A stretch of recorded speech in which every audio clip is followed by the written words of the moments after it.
நமது மீட்பரும் இரட்சகருமாகிய இயேசு கிறிஸ்துவின் கிருபையும் இரக்கமும் உங்கள் அனைவரோடும் இருக்கட்டும். கடந்த 2 வாரமா நம்ம ஒரு வசனங்களை வச்சு தியானித்துக் கொண்டிருக்கிறோம். அந்த எபேசியர்ல 6ஆம் அதிகாரத்துல சொல்லப்படுகிற அந்த சர்வாயுத வர்க்கத்தை குறித்து நம்ம தியானித்துக் கொண்டு வருகிறோம். முதல்ல 2 காரியங்களை பார்த்தோம். இன்னைக்கு 3ஆவதா இருக்கிற சமாதானத்தின் சுவிசேஷத்துக்குரிய ஆயத்தம் என்னும் பாதரட்சை அப்படின்ற தலைப்புல தியானிக்க போகிறோம். வாசிப்போம். முதல்ல எபேசியர்ல 6ஆம் அதிகாரம் வசனம் 11. எபிசியன்ஸ் 6:11. நீங்கள் பிசாசின் தந்திரங்களோடு எதிர்த்து நிற்க திராணியுள்ளவர்கள் ஆகும்படி தேவனுடைய சர்வாயுத வர்க்கத்தையும் தரித்துக் கொள்ளுங்கள். ஆமென். பிசாசு தந்திரம் உள்ளவன் அப்படின்றது நம்ம எல்லாரும் அறிந்த பிள்ளைகளாக இருக்கிறோம்.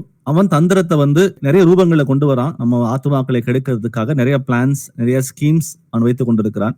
அப்போ அவனுடைய தந்திரங்களை எதிர்த்து நிற்க நாம் அனைவரும் திராணி உள்ள பிள்ளைகளாக மாற வேண்டும் என்று கர்த்தர் விரும்புகிறார்.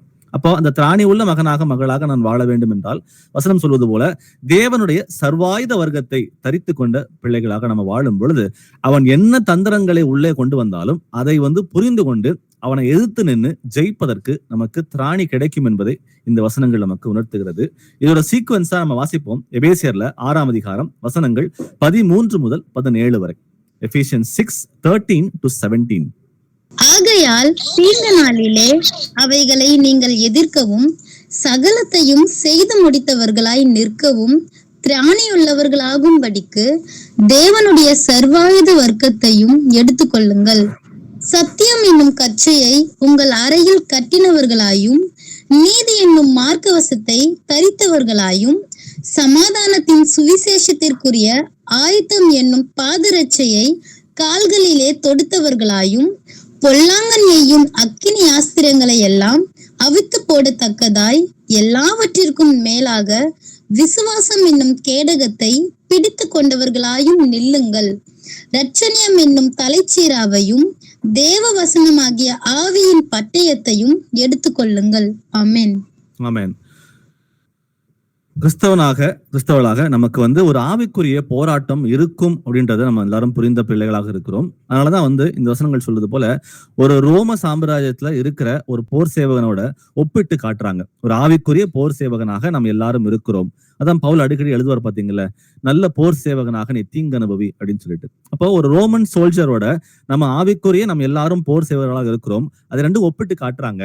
அப்ப அந்த போர் சேவகனுக்கு, அந்த ரோம சாம்ராஜ்யத்துல இருக்கிற போர் சேவகனுக்கு அவனுக்கு ஒரு கச்சை கொடுக்கப்பட்டிருக்கிறது, மார்க்கவசம் கொடுக்கப்பட்டிருக்கிறது, கால்களிலே பாதரட்சை கொடுக்கப்பட்டிருக்கிறது, அதுபோல கேடகம் கொடுக்கப்பட்டிருக்கிறது, தலைசீரா இருக்கிறது, அப்புறம் யுத்தத்துக்காக அந்த பட்டயம். இந்த மாதிரி ஒரு 6 காரியங்கள் கொடுக்கப்பட்டிருக்கிறது. அப்ப அந்த 6 காரியங்களை ஆவிக்குரிய முறையில நமக்கு ஒப்பிட்டு காட்டுறாரு கர்த்தர். அப்போ நாமும் கூட அந்த பிசாசோட தந்திரங்களை எதிர்த்து நிற்க வேண்டும் என்றால் இந்த வசனங்கள் கூறும்படி நம்ம இந்த சர்வாயுத வர்க்கத்தை தரித்து கொண்ட பிள்ளைகளாக நம்ம இருக்கும் பொழுது அவன் எந்த ஒரு பிளான்ஸ் உள்ள கொண்டு வந்தாலும் அவனுக்கு நம்ம அவன் ஏமாந்து போகாம, அவன் வஞ்சனைக்கு நம்ம கீழ்ப்படியாம நம்ம எதிர்த்து நிற்பதற்கு நமக்கு திராணி உள்ள பிள்ளைகளாக நம்ம மாறுகிறோம் என்பதை நம்ம புரிந்து கொள்கிறோம். அப்போ கடந்த 2 வாரங்களா சத்தியம் என்னும் கச்சை அறையில் கட்டினவர்களாயும் 2 தலைப்பும், அதுபோல நீதி என்னும் மார்க்கவசத்தை தரித்தவர்களாயும் 2 காரியங்களை பார்த்தோம். இன்னைக்கு நம்ம டீடைல்டா பார்க்க போற காரியம் சமாதானத்தின் சுவிசேஷத்துக்குரிய ஆயத்தம் என்னும் பாதரட்சைகளை கால்களில் தொடுத்தவர்களாயும். அப்போ சமாதானத்தின் சுவிசேஷம் நம்ம கொடுக்கப்பட்டிருக்கிறது.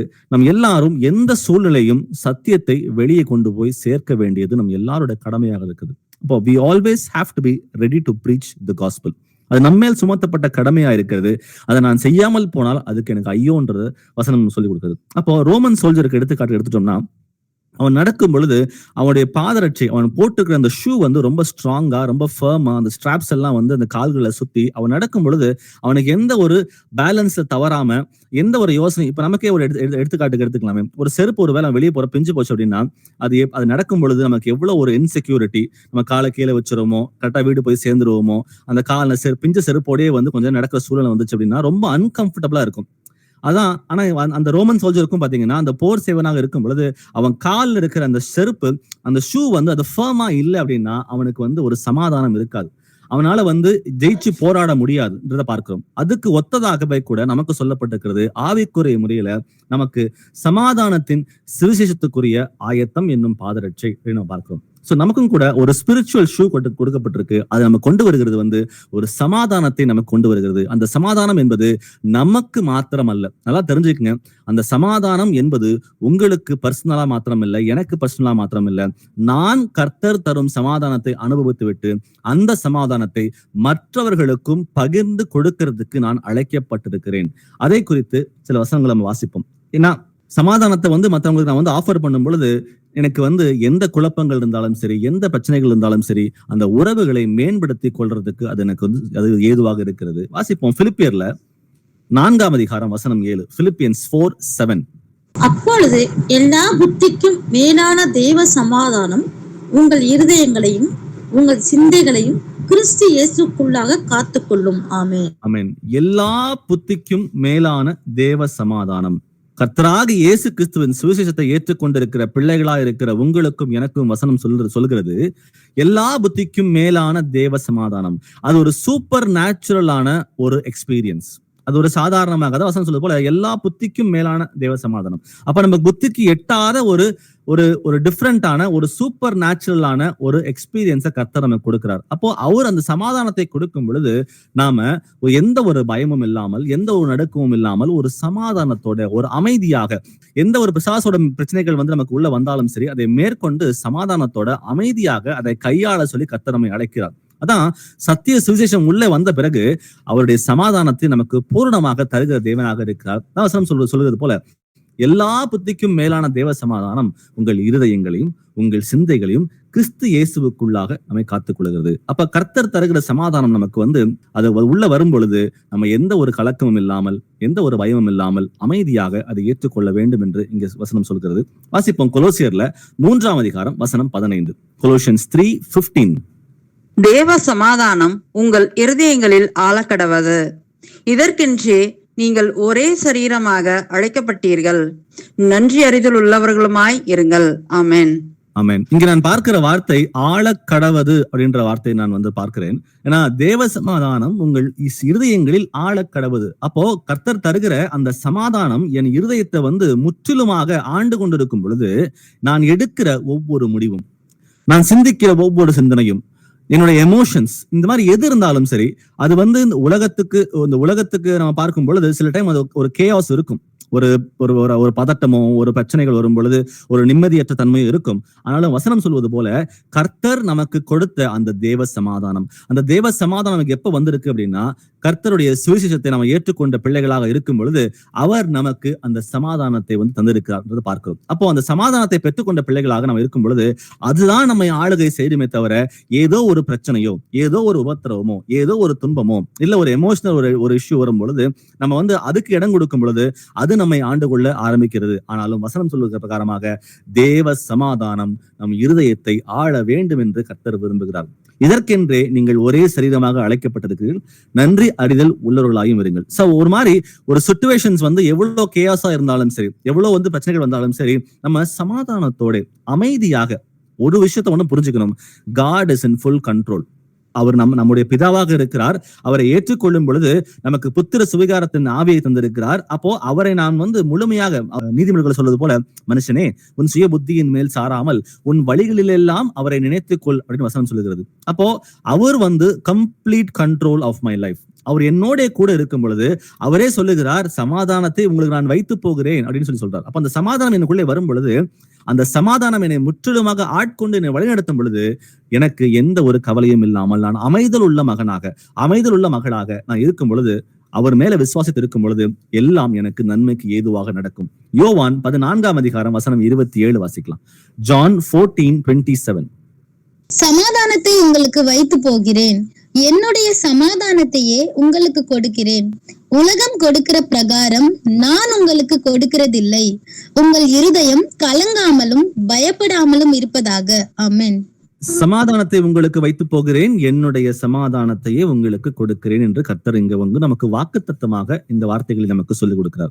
அப்போ அவர் தருகிற சமாதானம் உலகம் தருகிற பிரகாரமாக இல்லை. இங்க ரெண்டு கான்ட்ராஸ்ட் பாருங்களேன். கர்த்தர் நமக்கு ஒரு சமாதானத்தை தருகிறார், உலகம் ஒரு சமாதானத்தை கொடுக்கிறது. ஆனால் கர்த்தர் தருகிற சமாதானம் இந்த உலகத்தின் சமாதானத்தை போல அல்ல. ஏனென்றால் இந்த உலகத்தின் சமாதானம் வந்து ஒரு டெம்பரரியான ஒரு பிக்ஸ். ஒரு டெம்பரரியான ஒரு கம்ஃபர்ட் தானே தவிர, ஒரு டெம்பரரியான ஒரு ஆறுதல் தருமே தவிர, அது முற்றிலுமாக நமக்கு ஒரு ஆறுதல் தரப்போறது இல்லை. ஒரு மெட்டீரியல், ஒரு உலகத்துக்குரிய ஒரு வேலை வாய்ப்போ, இல்ல ஒரு வீடு விஷயங்களோ, இல்ல வேற எந்த காரியங்களோ, நம்ம ரொம்ப விரும்பி செய்கிற இந்த உலகத்தை செய்யற காரியங்களோ, இது எதுவா இருந்தாலும் சரி, அது ஒரு டெம்பரரியான ஒரு ஃபிக்ஸ் தானே தவிர, அது ஒரு பூரணமான ஒரு காரியம் இல்லை. ஆனா கர்த்தர் நமக்கு தருகிற சமாதானம் இட் இஸ் எவர் லாஸ்டிங். அது இந்த உலகம் தருகிற சமாதானத்தை போல அது ரொம்ப யூனிக்கா இருக்குது அப்படின்னு பார்க்கிறோம். ஏன்னா அவர் சொல்றாரு இந்த இடத்துல, என்னுடைய சமாதானத்தை உங்களுக்கு கொடுக்கிறேன், உலகம் கொடுக்கிற பிரகாரம் நான் உங்களுக்கு கொடுக்கிறது இல்லை அப்படின்றாரு. அப்போ it is a very unique, ஒரு தனித்துவம் வாய்ந்த, ஒரு எவர் லாஸ்டிங்கான, என்றென்றைக்கும் நமக்கு தரக்கூடிய சமாதானத்தை கர்த்தர் இங்கே பேசிக் கொண்டிருக்கிறார். அப்போ அவர் அந்த சமாதானத்தை கொடுக்கும் பொழுது எனக்கு அது அந்த வார்த்தை மாற போறது கிடையாது. அவர் நேற்றும் இன்றும் என்றும் மாறாத தேவனாக இருக்கார். அவர் ஒரு முறை சொன்னா அது சொன்னதுதான், அவர் வார்த்தை மாறாது. இட் இஸ் அன்ஃபெயிலிங், கம்ப்ளீட்டான ஒரு கான்பிடன்ஸ். அவர் வார்த்தைகளின் மேல ஒரு முழு நிச்சயமான ஒரு நம்பிக்கையோட வாழ்வதற்கு நமக்கு வசனங்கள் நமக்கு உறுதிப்படுத்துகிறது. அப்போ அந்த நம்பிக்கையோட நம்ம வாழும் பொழுது அந்த சமாதானத்தை கொடுக்கிற தேவன் எந்த பிரச்சனை வந்தாலும் சரி, நம்ம அமைதியில் உள்ள பிள்ளைகளாக ஒரு அமைதியாக அவருக்கு காத்திருக்கும் பொழுது அந்த பிரச்சனைகள் நம்ம விட்டு போகும். அதாவது வசனம் சொல்லுது, வாரத்துல வாசித்தது போல, தேவ சமாதானம் உங்கள் இருதயங்களை ஆழக்கடவது, அந்த ஆளுகைக்குள்ள நம்ம எல்லாரும் கடந்து செல்ல வேண்டும் என்று கர்த்தர் விரும்புகிறார். வாசிப்போம் ஏசாயா 26:3, ஐசாயா 26:3. உம்மை உறுதியாய் பற்றி கொண்ட மனதுடையவன் உண்மையே நம்பி இருக்கிறபடியால் நீர் அவனை பூர்ண சமாதானத்துடன் காத்துக் கொள்வீர். ஆமென். ஆமென். நீங்களும் நானும் கர்த்தரை சொந்த ரட்சகராக ஏற்றுக் கொண்டிருக்கிறோம். நித்திய ஜீவனுக்குள்ள பிரவேசிக்க வேண்டும் என்பது ஒரே ஒரு இலக்குக்காக தான் கர்த்தரை நாம் ஏற்றுக்கொண்டிருக்கிறோம். அப்போ அவரை முழுமையாக பற்றி கொண்டிருக்கிற, உறுதியாக பற்றி கொண்டிருக்கிற மனதை உடைய பிள்ளைகளாய் இருக்கிற நீங்களும் நானும் அவர் சொல்லுகிற பிரகாரமாக நீர் அவனை பூரண சமாதானத்துடன் காத்துக் கொள்வீர். அப்போ எனக்குள்ள இந்த தேவ சமாதானம் இருக்கா இல்லையா என்பதை நாம் ஒவ்வொருவரும் இங்கே நிதானித்து பார்ப்போம். நமக்குள்ள தேவ சமாதானம் முழுமையாக இருக்குன்னா, இந்த வசனம் சொல்வது போல நாம் அவரை உறுதியாக பற்றி கொண்டிருக்கிற பிள்ளைகளாக இருக்கிறோம்.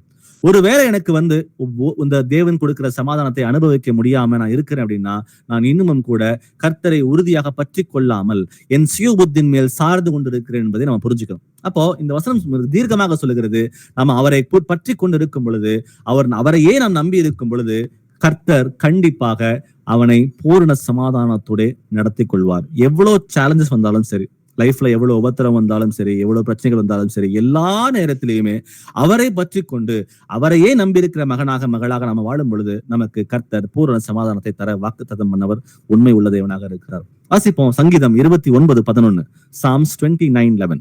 கர்த்தர் தமது ஜனத்திற்கு பலன் கொடுப்பார். கர்த்தர் தமது ஜனத்திற்கு சமாதானம் அருளி அவர்களை ஆசீர்வதிப்பார். ஆமென். ஆமென். இங்க ரெண்டு வார்த்தைகள் நம்ம பார்க்கலாம். ஒண்ணு கர்த்தர் தமது ஜனத்திற்கு பலன் கொடுப்பார்னு பார்க்கிறோம். சோ கர்த்தர் பலனையும் கொடுக்கிறார்.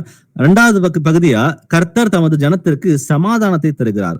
அப்போ அந்த சமாதானத்தின் தேவன் எல்லா பிரச்சனைகளையும் மேற்கொள்வதற்கு நமக்கு பலனையும் தந்திருக்கிறார். இப்போ பலனோட சேர்ந்துதான் சமாதானத்தையும் கர்த்தர் நமக்கு கொடுக்கிறார். வெறும் சமாதானத்தை மாத்திரமல்ல, ஒரு சிச்சுவேஷன்ஸ் நமக்கு ரொம்ப கடினமாக இருக்கும் பொழுது கூட அந்த கடினமான பிரச்சனைகளை மேற்கொள்வதற்கு நமக்கு கர்த்தர் பலனை கொடுக்கிறார் என்று இந்த வசனம் நமக்கு உறுதி செய்கிறது. மீண்டுமாக வாசிக்கிறேன். கர்த்தர் தமது ஜனத்திற்கு பலன் கொடுப்பார், கர்த்தர் தமது ஜனத்திற்கு சமாதானத்தை அருளி. சோ சமாதானமும் பலனும் ஒன்றோடு ஒன்று இணைந்திருக்கிறது. எதுக்கு அதை இணைச்சு கொடுக்கிறார்னா, நமக்கு சுற்றிலும் கூட எந்த ஒரு பிரச்சனைகள் வந்தாலும் சரி, அந்த சமயத்திலும் நம்ம ஒரு சமாதானத்தோட ஒரு அமைதியாக கர்த்தர் என்னோட கூட இருக்கிறார். அவர் என்னை பூரண சமாதானத்துடைய காத்துக் கொள்ளுகிற தேவனாக இருக்கார். அவர் என்னை ஆசீர்வதிக்கிற தேவனாக இருக்கிறார். நான் எதை குறித்தும் கவலைப்பட தேவையில்லை என்ற அந்த உணர்வோடு நாம் இருக்கும் பொழுது, இப்பதான் ஏசாயால வாசிச்சோம் 26:3, உம்மை உறுதியாய் பற்றி கொண்டிருக்கிற மனதை உடையவன் உண்மையே நம்பி இருக்கிறபடினால் நீர் அவனை பூரண சமாதானத்துடன் காத்துக் கொள்வீர் என்று வசனம் கூறுகிறது. ரோமர் 15 வசனம் 13 வாசிக்கலாம். ரோமன்ஸ் 15:13. பரிசுத்த ஆவியின் பலத்தினாலே உங்களுக்கு நம்பிக்கை பெருகும்படிக்கு நம்பிக்கையின் தேவன் விசுவாசத்தினால் உண்டாகும் எல்லாவித சந்தோஷத்தினாலும் சமாதானத்தினாலும் உங்களை நிரப்புவாராக. ஆமென். நம்பிக்கை பெருகும்படி நம்பிக்கையின் தேவன் நமக்கு வந்து ஒரு நம்பிக்கையை கொடுக்கிறார். அந்த அவர் மேல விசுவாசமா இருக்கிற பிள்ளைகளாக இருந்தோம்னா நமக்கு கிடைக்கிறது அல்டிமேட்டா அந்த சமாதானம். சோ கர்த்தர் மேல் நம்பிக்கை உள்ள மகளாக இருந்து கர்த்தரை முழுமையாக விசுவாசிக்கும் பொழுது நமக்கு சமாதானம் கிடைக்கும். அந்த சமாதானம் சாதாரணமாக அல்ல. வசனம் சொல்லுகிறது, சந்தோஷத்தினாலும் சமாதானத்தினாலும் உங்களை நிரப்புவாராக என்று வசனம் சொல்லுது. அப்போ எனக்கு சமாதானத்தை மாத்திரம் தரல கர்த்தர், அவர் எனக்கு சங்கீதம் 29:11 படியாக அவர் பலத்தையும் கொடுக்கிறார். ரோமர் 15:13 படியாக அவர் வந்து நமக்கு சந்தோஷத்தையும் கொடுக்கிறார். அந்த சந்தோஷத்தையும் பலனோடையும் சேர்த்து எனக்கு சமாதானத்தை அவர் பரிபூர்ணமாக எனக்கு கொடுத்து நிரப்புகிற தேவனாக இருக்கிறார் என்று நமக்கு பார்க்கிறோம். இப்ப நம்ம பார்த்த இந்த 5-6 வசனங்கள் மூலமா நம்ம தெரிந்து கொள்வது, கர்த்தருடைய சுவிசேஷத்தை ஏற்றுக்கொண்ட மகளாக இருக்கிற நம்முடைய வாழ்க்கையில் கர்த்தருடைய சமாதானம் நமக்குள்ள பூரணமாக கிரியை செய்ய வேண்டும் என்று நம்ம புரிஞ்சுக்கிறோம். அந்த சமாதானம் நமக்குள்ள பூரணமாக கிரியை செய்யும் பொழுது இந்த உலகத்துல இருக்கிற சர்க்கம்ஸ்டன்சஸ் எதுவா இருந்தாலும் சரி, அதை குறித்து கவலைப்படாமல், அதை குறித்து பயப்படாமல் நம்ம அமைதல் உள்ள பிள்ளைகளாக இருந்து நம்ம கர்த்தருக்கு காத்திருக்கும் பொழுது அந்த சமாதானத்தின் மூலமா நமக்கு வந்து நன்மையான காரியங்களை, ஆசீர்வாதங்களை கர்த்தர் வந்து கொடுக்க வல்லவராக இருக்கிறார். அப்போ வெறும் சமாதானத்தை மாத்திரம் நமக்கு தரல, அந்த சமாதானத்தோட சேர்த்து சந்தோஷத்தையும், அந்த சமாதானத்தோட சேர்த்து நமக்கு பலனையும் கொடுத்து அதை மேற்கொள்ள நம்மை திராணி உள்ள பிள்ளைகளாக கர்த்தர் மாத்துகிறார். இரண்டாவதா நம்ம பார்க்க போற காரியம், உடைந்த உறவுகளோட நம்ம ஒப்புரவாக வேண்டும். ஏன்னா சமாதானத்துக்குரிய ஆயத்தம் என்னும் பாதரட்சை அப்படின்னு பார்க்கிறோம். அப்போ அந்த சமாதானம் வெறும் வாயில மாத்திரம் இல்லாம உடைந்த உறவுகளோட ஒப்புரவாகவே கர்த்தர் நம்மை அழைக்கிறார். அதுதான் உண்மையான ஒரு சமாதானம். அந்த சமாதானம் என்பது கர்த்தருக்குள்ள உள்ள வரும் பொழுது அது ஆட்டோமேட்டிக்கா வெளிப்புறமாக அதை நம்ம காட்டுறதுக்கு நம்ம எல்லாரும் அழைக்கப்பட்டு இருக்கிறோம். இது உள்ளான மனுஷனுக்கு வந்து சமாதானம் மட்டும் கிடைக்கிறது முக்கியம் இல்ல, வெளிப்புறமாகவும் நம்முடைய ஒளி மன்ற எல்லார் முன்பாகவும் பிரகாசமா இருக்க வேண்டும் என்று கர்த்தர் அழைக்கிறார். இப்ப இன்னைக்கு நீங்க நிதானித்து பாருங்க, உடைந்த உறவுகளோட இன்னைக்கு எவ்வளவு உறவுகள் நமக்கு இருக்கலாம், அந்த உறவுகளோட நமக்கு டிஃபரன்ஸ் ஒப்பீனியன் இருக்கா, அவங்ககிட்ட பேசுறோமா, பேசாம இருக்கிறோமா, அவங்களோட சண்டையா, சச்சரவா, அவங்களுக்கு வந்து சத்தியம் சொல்ல விடாம என்னுடைய ஈகோ வந்து ஸ்டாப் பண்ணிக்கிட்டு இருக்கான்றத நம்ம நிதானித்து பார்ப்போம். ஏன்னா என்னுடைய சுய பெருமையினால சத்தியம் சொல்ல அறிந்தும் கூட எனக்கு அவங்களுக்கும் பிரச்சனை, நான் அவங்க கிட்ட பேசுறது கிடையாது, அவங்க எப்படி போனாலும் பரவாயில்லன்னு சொல்லிட்டு ஒரு கல்லஞ்சம் உள்ள மகளாக இருந்தா நம்ம கிறிஸ்துவை தரித்து கொண்டிருக்கிறோமா என்பதை நம்ம நிதானித்து பார்ப்போம். ஆனா கர்த்தர் அதற்கு நம்மை அழைக்கப்படவே இல்லை. உடைந்த உறவுகளோட நம்ம வந்து ஒப்புரவாக வேண்டும் என்று கர்த்தர் விரும்புகிறார். அதுக்குரிய வசனங்களை வாசிச்சு பார்ப்போம். ரோமர் 12ஆம் அதிகாரம் வசனங்கள் 18. ரோமன்ஸ் 12:18. கூடுமானால் உங்களால் ஆன மட்டும் எல்லா மனுஷரோடும் சமாதானமாய் இருங்கள். ஆமென். நாம் தான் கிறிஸ்துவை அறிந்த பிள்ளைகளாக இருக்கிறோம். இந்த உலகத்துல எத்தனை கோடி ஜனங்கள் இருந்தாலும் சரி, கர்த்தரால் வந்து காலங்கள் தோன்றுவதற்கு முன்பாகவே முன்குறிக்கப்பட்டு அழைக்கப்பட்டு இருக்கிற ஜனமா இருக்கிறவங்க தான் நீங்களும் நானும். அப்ப நமக்கு தான் அந்த கடமை கொடுக்கப்பட்டிருக்கிறது. எல்லா மனுஷரோடும் சமாதானத்தை வந்து நடப்பிக்க வேண்டியது நம்மோட கடமை என்று பார்க்கிறோம். It is our responsibility. ஏன்னா அவங்க வரமாட்டாங்க. கர்த்தரை அறிந்த பிள்ளைகளா இருக்கிற, கர்த்தருடைய அன்பை ருசி பார்த்த பிள்ளைகளா இருக்கிற நீங்களும் நானும் தான் அந்த சமாதானத்தை வந்து கொண்டு போய் சேர்க்கணும்னு சொல்லி கர்த்தர் விரும்புகிறார். அப்போ கர்த்தரிடமிருந்து பெற்றுக்கொண்ட சமாதானத்தை வந்து என்னோட மாத்திரம் நான் வைத்துக் கொண்டிருக்கிற மகளாக இல்லாமல் நான் மற்றவர்களுக்கும் போய் அந்த சமாதானத்தை வந்து கூற அழைக்கப்படுகிறேன். அதான் இந்த வசனம் சொல்வது போல, உங்களால் ஆன மட்டும் எல்லா மனுஷரோடும் சமாதானமாய் இருங்கள். சோ இந்த அழைப்பு நம் அனைவருக்கும் உண்டு. வாசிப்போம் 2 கொரிந்தியர்ல 5ஆம் அதிகாரம் வசனம் 18. 2 Corinthians 5:18. இவையெல்லாம் தேவனாலே உண்டாயிருக்கிறது. அவர் இயேசு கிறிஸ்துவை கொண்டு நம்மை தம்மோடே ஒப்புரவாக்குதலின் ஊழியத்தை எங்களுக்கு ஒப்பு கொடுத்தார். ஆமென். ஆமென். சோ கர்த்தருக்கு விரோதமாக இருந்த ஜனம்தான் நீங்களும். அக்காலத்திலே கிறிஸ்துவை அறியாத மகளாக இருந்தோம். கிறிஸ்தவருடைய காணியாட்சிக்கு புறம்பானவர்கள், வாக்குத்தத்தம் இல்லை, உடன்படிக்கை இல்லை, நம்பிக்கை இல்லை, தேவன் இல்லை, எதுவுமே இல்லாம வாழ்ந்து கொண்டிருந்த நம்மை வந்து கர்த்தரோட கூட ஒப்புரவாகிறதுக்காக கர்த்தராக இயேசு கிறிஸ்து இறங்கி வந்தார்.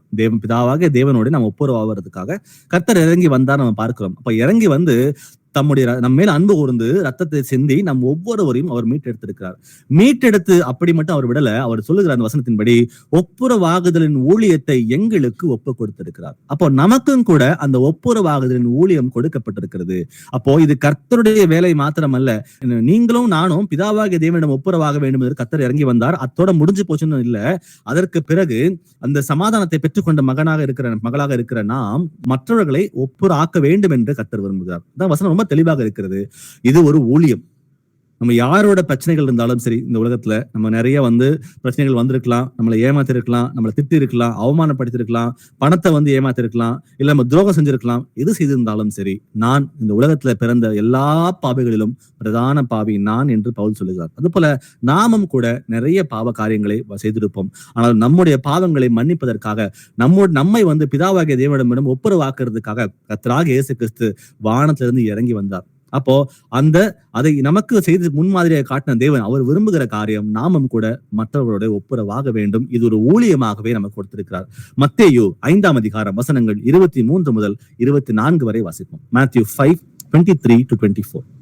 ஆகையால் நீ பலிபீடத்தினிடத்தில் உன் காணிக்கையை செலுத்த வந்து உன் பேரில் உன் சகோதரனுக்கு குறை உண்டென்று அங்கே நினைவு கூறுவாயாகில், அங்கேதானே பலிபீடத்தின் முன் உன் காணிக்கையை வைத்துவிட்டு போய் முன்பு உன் சகோதரனோடே ஒப்புரவாகி பின்பு வந்து உன் காணிக்கையை செலுத்து.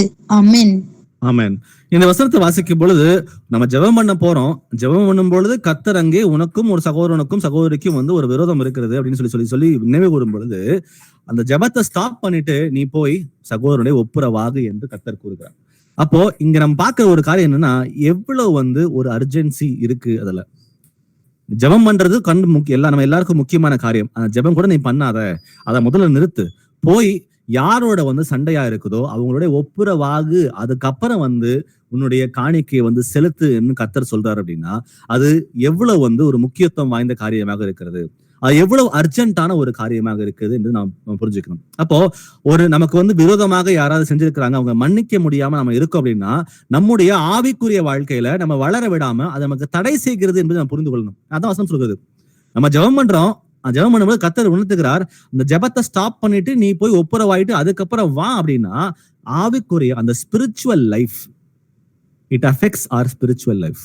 ஆவியில வளர விடாம, நம்ம ஆவிக்குரிய முறையில கர்த்தருக்கு பிரியமான மகளாக வாழ விடாம அந்த ஒப்புரவாகாம இருக்கிற ஒரு காரியம் தடையா இருக்கிறது என்பதை கர்த்தர் இங்கே நினைவு கூறுகிறார். அப்போ இது ரொம்ப ரொம்ப அவசியமானது. ஏன்னா சமாதானத்தை அறிவிக்கிற மகளாக நம்ம இருக்கணும் அப்படின்னா முதல்ல உள்ளார்ந்த அந்த சமாதானத்தை பெற்ற நாம் மற்றவர்களுக்கு அந்த சமாதானத்தை அறிவிக்க அழைக்கப்படுகிறோம். எபேசியர்ல வாசிப்போம் 4ஆம் அதிகாரம் வசனங்கள் 31 முதல் 32 வரை. Ephesians 4:31-32. சகல விதமான கசப்பும் கோபமும் மூர்க்கமும் கூக்குரலும் தூஷணமும் மற்ற எந்த துர்க்குணமும் உங்களை விட்டு நீங்க கடவுது. ஒருவருக்கொருவர் தயவாயும் மன உருக்கமாயும் இருந்து கிறிஸ்துவுக்குள் தேவன் உங்களுக்கு மன்னித்தது போல நீங்களும் ஒருவருக்கொருவர் மன்னியுங்கள். ஆமென். அப்போ சமாதானத்தை நம்ம ஆஃபர் பண்ணணும். ஒப்புருவதின் ஊழியம் நம்ம கொடுக்கப்பட்டிருக்கிறது. உடைந்த உறவுகளோட நம்ம உறவுகளை மேம்படுத்த வேண்டும் அப்படின்னு பார்க்கிறோம். அப்போ அதை எப்படி செய்யறது அப்படின்னு பாத்தீங்கன்னா இது ஒரு ப்ளூ பிரிண்ட். இந்த வார்த்தை ஒரு வரைபடம். இப்போ ஒரு க்ளூ இருக்கு, அதை வச்சு நம்ம அந்த மேப் ட்ரெஷர் எடுக்கிற போல இந்த ஒப்புரவாதத்தின் ஊழியத்தை எப்படி செய்யணுன்றதுக்கு ஒரு வரைபடமாக இந்த வசனங்கள் அமைந்திருக்கிறது. நான் என்ன செய்யணும்? சகல விதமான கசப்பும் கோபமும் மூர்க்கமும் கூக்குரலும் தூஷணமும் மற்ற எந்த துர்குணமும் உங்களை விட்டு நீங்க கடவுது. அப்போ ஒருவருக்கு விரோதமாக எனக்கு கோபங்கள் இருக்குதா, கசப்பு இருக்குதா, மூர்க்கம் இருக்குதா, கூக்குரல் இருக்குதா, தூஷணம் இருக்குதா, இந்த மாதிரி காரியங்கள் இருந்துச்சுன்னா அது எல்லாவற்றையும் முதலாவது நான் என்ன பண்ணணும், என் வாழ்க்கையில இருந்து அந்த மனுஷன் மேலேயோ அந்த மனுஷன் மேலேயோ இருக்கிற இந்த மாதிரி சில காரியங்களை முற்றிலுமாக விற்று அகற்ற வேண்டும். அப்போ அவங்க மேல கசப்பு இருந்துச்சுன்னா அவங்கள மன்னிங்க, கோபம் இருந்துச்சுன்னா அந்த மன்னிங்க, மூர்க்கம் இருக்கா, கூக்குரல் இருக்கா, தூஷணமான வார்த்தைகளை அதை பத்தி பேசுறீங்களா, இது எல்லாவற்றையும் ஸ்டாப் பண்ணும் பொழுது அந்த எண்ணங்களுக்கு இடம் கொடுக்காம அந்த மாதிரி அவங்களை நினைக்கும் பொழுது ஒரு பாசிட்டிவான ஒரு தாட் ப்ராசஸ் நமக்குள்ள என்னைக்கு வருதோ அப்போ அந்த கசப்பு, அந்த கோபம், அந்த மூர்க்கம், அந்த கூக்குரல், இந்த தூஷணமான காரியங்கள் எல்லாம் நீங்கி போகும் புரிஞ்சுக்கிறோம். அதுக்கப்புறம் என்ன செய்யணுமாம்? ஒருவருக்கொருவர் தயவாயும் மன உருக்கமாயும் இருந்து கிறிஸ்துவுக்குள் தேவன் உங்களுக்கு மன்னித்தது போல நீங்களும் ஒருவருக்கொருவர் மன்னியுங்கள். அப்போ எனக்குள்ள ஒரு தயவு, ஒரு மன உருக்கம். ஏன்னா நான் ஒரு பெரிய பாவி, என்னுடைய பாவங்களை கர்த்தராகிய இயேசு கிறிஸ்து மன்னித்தாரே. அப்போ அந்த பாவங்களுக்கு மன்னிப்படைந்த நான், அந்த ஒப்புரவாகுதலின் ஊழியத்திற்கு அழைக்கப்பட்ட நான் மற்றவர்களுக்கும் அந்த ஒப்புரவாக வேண்டும் என்று கர்த்தர் விரும்புகிறார். எப்படி செய்யணுமா? தயவாய் இருந்து மன உருக்கமாய் இருந்து கிறிஸ்து என்னை மன்னித்தது போல நானும் மற்றவர்களை மன்னிக்க அழைக்கப்பட்டிருக்கிறோம். சோ அந்த ட்ரெஷர் மேப்பை வந்து கண்டுபிடிக்கிறதுக்கு எவ்வளவு க்ளூஸை கொடுத்து எப்படி அதை போய் கண்டுபிடிச்சு நம்ம எடுக்கிறோமோ, அது போல நம்ம ஒப்புரவு ஆகணும் அப்படின்னா இந்த 2 வசனங்கள் நமக்கு ஒரு ப்ளூ பிரிண்டா இருக்கு, ஒரு வரைபடமாக இருக்குது. இதை ஒரு தடவை வாசிச்சு பாருங்க. வாசிச்சு பாத்தீங்கன்னா நம்ம அடுத்தது என்ன செய்யணுன்ற காரியங்களை இங்க புரிஞ்சுக்கலாம். வாசிப்போம். யாக்கோபு 1ஆம் அதிகாரம் வசனங்கள் 19 முதல் 20 வரை. ஜேம்ஸ் 1:19-20. ஆகையால் என் பிரியமான சகோதரரே, யாவரும் கேட்கிறதற்கு தீவிரமாயும் பேசுகிறதற்கு பொறுமையாயும் கோபிக்கிறதற்கு தாமதமாயும் இருக்க கடவர்கள். மனுஷருடைய கோபம் தேவனுடைய நீதியை நடப்பிக்க மாட்டாதே. ஆமென். ஆமென். இந்த வசனங்களை பாத்தீங்கன்னா ஒரு பிரச்சனையை எப்படி ஹேண்டில் பண்றது, ஏன்னா பைபிள் வந்து எல்லாவற்றுக்கும் வந்து நமக்கு சொல்யூஷன் கொடுத்திருக்கு. அப்போ ஒரு பிரச்சனைனா அதுக்கு ஒரு சொல்யூஷன் இருக்கு. அது போல நம்ம எப்படி வந்து பிரச்சனைகள் வரும் பொழுது அதை எப்படி வந்து சமாளிக்கிறது அப்படின்னு பார்க்கும்பொழுது வசனம் சரியா சொல்லுது. என் பிரியமான சகோதரரே, யாவரும் கேட்கிறதற்கு தீவிரமாயும் பேசுகிறதற்கு பொறுமையாயும் கோபிக்கிறதுக்கு தாமதமாயும் இருக்க கடவீர்கள். சோ முதல்ல நான் நல்லா ஒரு விஷயம் நடக்கும் பொழுது, ஒரு பிரச்சனை வரும் பொழுது நான் நல்லா முதல்ல கேட்கணும். அவங்க என்னதான் சொல்ல வராங்கன்றத முதல்ல நான் புரிஞ்சுக்கணும். அடுத்தது நான் முதல்ல பேசாம பொறுமையோட இருந்து எல்லாவற்றையும் கிரகித்துக் கொள்வதற்கு நம்ம புரிஞ்சுக்கணும். 3ஆவது வசனம் சொல்றது கோபப்படுறதுக்கு தாமதமா இருங்கள். ஏன்னா கோபப்படும் பொழுது வசனம் சொல்வது பிரகாரமாக மனுஷருடைய கோபம் தேவனுடைய நீதியை நடப்பிக்க மாட்டாது. அப்போ நமக்குள்ள ஒரு கான்ஃபிளிக்ஸ் வரும் பொழுது அந்த கான்ஃபிளிக்ஸுக்கு நம்ம என்ன பண்றோம், பிசாசு வந்து நமக்கு ஈகோ ரப் பண்ணுவான். நீ என்ன வந்து அந்த எதிராளிக்கு வந்து சலைச்சவனா, உனக்கு பேச தெரியாதா, நீ எவ்வளவு பெரிய ஆளு, அப்ப என்ன பார்த்து இந்த மாதிரி வார்த்தைகளை பேசிட்டாங்கன்னு சொல்லிட்டு பிசாசு வந்து என்ன பண்ணும், நம்ம கிட்ட சில வார்த்தைகளை பேசி நம்ம ஈகோ ரப் பண்ண பார்க்கும். ஆனாலும் அதற்கு இடம் கொடுக்காம, ஏன்னா கர்த்தர் நம்ம அழைத்த அழைப்பு சமாதானத்திற்காக அழைத்திருக்கிறார். அவரிடம் சமாதானம் பெற்ற மகனாக இருந்த அப்படின்னா எனக்குள்ள கம்ப்ளீட்டா பூரணமா சமாதானம் இருக்கும். அந்த பூரணமான சமாதானம் இருக்கும் பொழுது வெளியே யார் எது செய்தாலும் சரி அதை பத்தி பெருசாக நம்ம கவலை நமக்கு வந்து வராது. ஏன்னா அந்த வசனம் சொல்வது போல கேட்கிறதுக்கு தீவிரமாயும் பேசுகிறதுக்கு பொறுமையாயும் கோபிக்கிறதுக்கு தாமதமாயும் இருக்கும் பொழுது தேவனுடைய நீதியை நடப்பிக்கிற பிள்ளையா இருப்போம். ஆனாலும் இந்த வசனங்களுக்கு கீழ்ப்படியாம இருந்தோம் அப்படின்னா நம்முடைய கோபம் வந்து தேவனுடைய நீதியை நடப்பிக்க மாட்டாது என்பதை உறுதிப்படுத்துகிறது. 2ஆவதா இப்ப நம்ம பார்த்த காரியங்கள் வந்து உடைந்த உறவுகளோட நம்ம ஒப்புரவாக வேண்டும் என்று 2ஆம் தலைப்புல சில வார்த்தைகளை வாசிச்சோம். 3ஆவதா நம்ம பார்க்க வேண்டியது நம் எல்லார் மேலும் சுமத்தப்பட்ட அந்த கடமை, சத்தியத்தை வெளியே கொண்டு அறிவிக்க வேண்டியது நம்ம கடமை. We are all called to do great commission. அப்போ அதை அறிவிக்கிறதுக்கு எனக்கு அழைப்பு கர்த்தர் விடுத்திருக்கிறார். அதை நான் விசுவாசிக்கிறேன். ஆனாலும் விசுவாசம் கிரியை இல்லாத விசுவாசம் செத்ததா இருக்குது அப்படின்னு பார்க்கிறோம். வெறும் வாயில விசுவாசிக்கிறேன்னு சொல்லிட்டு அதற்குரிய ஸ்டெப்ஸ் நம்ம எடுக்காம இருந்தோம் அப்படின்னா வசனம் சொல்வது போல கிரியை இல்லாத விசுவாசம் செத்ததாய் இருக்கிறது. அப்போ இதை நான் என்னால ஏன் செய்ய முடியல அப்படின்னு பார்க்கும் பொழுது எனக்கு பயம், நான் போய் சொன்னா கேட்பாங்களோ அப்படின்ற சில பயம், என்ன ரிஜெக்ட் பண்ணுவாங்க அப்படின்ற பயம், எனக்கு வசனம் தெரியல அப்படின்ற ஒரு சாக்கு போக்கு, இந்த மாதிரி சில காரியங்களால என்னால போய் சொல்ல முடியல நம்ம நினைச்சிட்டு இருக்கோம். அதை குறித்து நம்ம கவலைப்பட தேவையில்லை. நமக்கு என்ன வசனங்கள் கர்த்தர் கொடுத்திருக்கிறாரோ, நமக்கு என்ன வசனங்கள் தெரியுமோ அந்த சத்தியத்தை வெளியே கொண்டு போய் சேர்க்க வேண்டியது நம் எல்லார் மேலும் சுமத்தப்பட்ட கடமையாக இருக்கிறது. அப்போ தைரியமாக அந்த சமாதானத்தின் சுவிசேஷத்தை வந்து அறிவிக்கிறது நம்ம கர்த்தர் அழைத்திருக்கிறார். அதற்குரிய சில வசனங்களை வாசிப்போம். ஏசாயா 52:7 வாசிக்கலாம். ஐசாயா 52:7. சமாதானத்தை கூறி நற்காரியங்களை சுவிசேஷமாய் அறிவித்து ரட்சிப்பை பிரசித்தப்படுத்தி உன் தேவன் ராஜரீகம் பண்ணுகிறார் என்று சீயோனுக்கு சொல்லுகிற சுவிசேஷகனுடைய பாதங்கள் மலைகளின் மேல் எவ்வளவு அழகாய் இருக்கின்றன. ஆமென். ஆமென். It is a great pride and honor to preach gospel. ஏன்னா வசனம் சொல்கிறது சுவிசேஷகனுடைய பாதங்கள் மலைகளின் மேல் எவ்வளவு அழகாய் இருக்கிறது. அப்ப நமக்கு எவ்வளவு ஒரு மகிமையை அந்த மகிமையான காரியங்கள் நம்ம செய்யறோம் பார்க்கும்பொழுது, சமாதானத்தை கூறி நற்காரியங்களை சுவிசேஷமாய் அறிவித்து ரட்சிப்பை பிரசித்திப்படுத்தி உன் தேவன் ராஜரீகம் பண்ணுகிறார் என்று சீயோனுக்கு சொல்லுகிற நீங்களும் நானும் நம்முடைய பாதங்கள் மலைகளின் மேல் எவ்வளவு அழகாய் இருக்கிறது. நமக்கு எவ்வளவு ஒரு மகிமை உள்ள காரியத்தை செய்கிறதுக்கு கர்த்தர் அழைத்திருக்காரு பாருங்களேன். இது ஒரு சாதாரணமான விஷயம் இல்ல. கர்த்தருடைய அன்பை ருசி பார்த்த நீங்களும் நானும் அமைதியாக இல்லாமல் அந்த அன்பை பெற்றுக்கொண்ட நாம் மற்றவர்களுக்கும் அந்த அன்பை வந்து போய் காட்ட சொல்லி கர்த்தர் அழைக்கிறார். அவரிடம் பெற்ற அந்த சமாதானத்தை நாம் மாத்திரம் வைத்துக் கொள்ளாமல் அந்த சமாதானத்தை மற்றவங்களுக்கும் பிரசித்தப்படுத்துங்கன்னு சொல்லி கர்த்தர் நமக்கு சொல்லுகிறார். அதான் ஆரம்பமே பாத்தீங்கன்னா வசனத்தோட ஆரம்பம் அப்படிதான் இருக்கிறது. சமாதானத்தை கூறி நற்காரியங்களை அறிவித்து ரட்சிப்பை பிரசித்தப்படுத்துகிற சுவிசேஷகனுடைய பாதங்கள் எவ்வளவு அழகாய் இருக்கிறது. மார்க் 16ஆம் அதிகாரம் வசனம் 15. மார்க் 16:15. பின்பு அவர் அவர்களை நோக்கி, நீங்கள் உலகம் எங்கும் போய் சர்வ சிருஷ்டிக்கும் சுவிசேஷத்தை பிரசையுங்கள். ஆமென். பின்பு அவர்களை நோக்கி, நீங்கள் உலகமெங்கும் போய் சர்வ சிருஷ்டிக்கும் சுவிசேஷத்தை பிரசங்கியுங்கள். இது ஒரு ஆப்ஷனாகவோ ஒரு சஜஷனாகவோ கர்த்தர் நமக்கு கொடுக்கல. போய் பிரசங்கியுங்கள் சொல்லி ஃபுல் ஸ்டாப் வச்சு முடிச்சுட்டாரு. It is a commandment. நம்ம கொடுக்கப்பட்ட ஒரு கட்டளையாக இருக்கிறது. அப்ப நாம் எல்லாரும் சத்திய சுவிசேஷத்தை, அந்த சமாதானத்துக்குரிய அந்த சத்திய சுவிசேஷத்தை வெளியே கொண்டு போய் சேர்க்கிறது நம் மேல் சுமத்தப்பட்ட கடமையாக இருக்கிறது.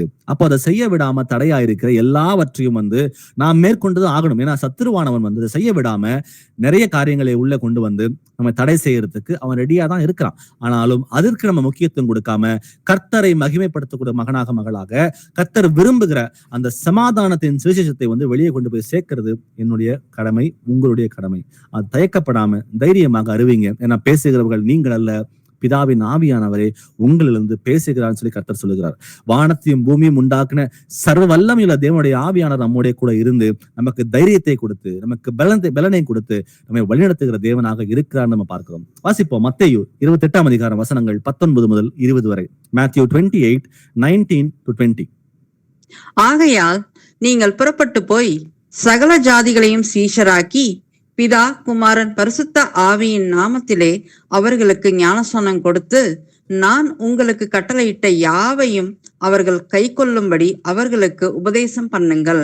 இதோ உலகத்தின் முடிவு பரியந்தம் சகல நாட்களிலும் நான் உங்களுடனே கூட இருக்கிறேன் என்றார். ஆமென்.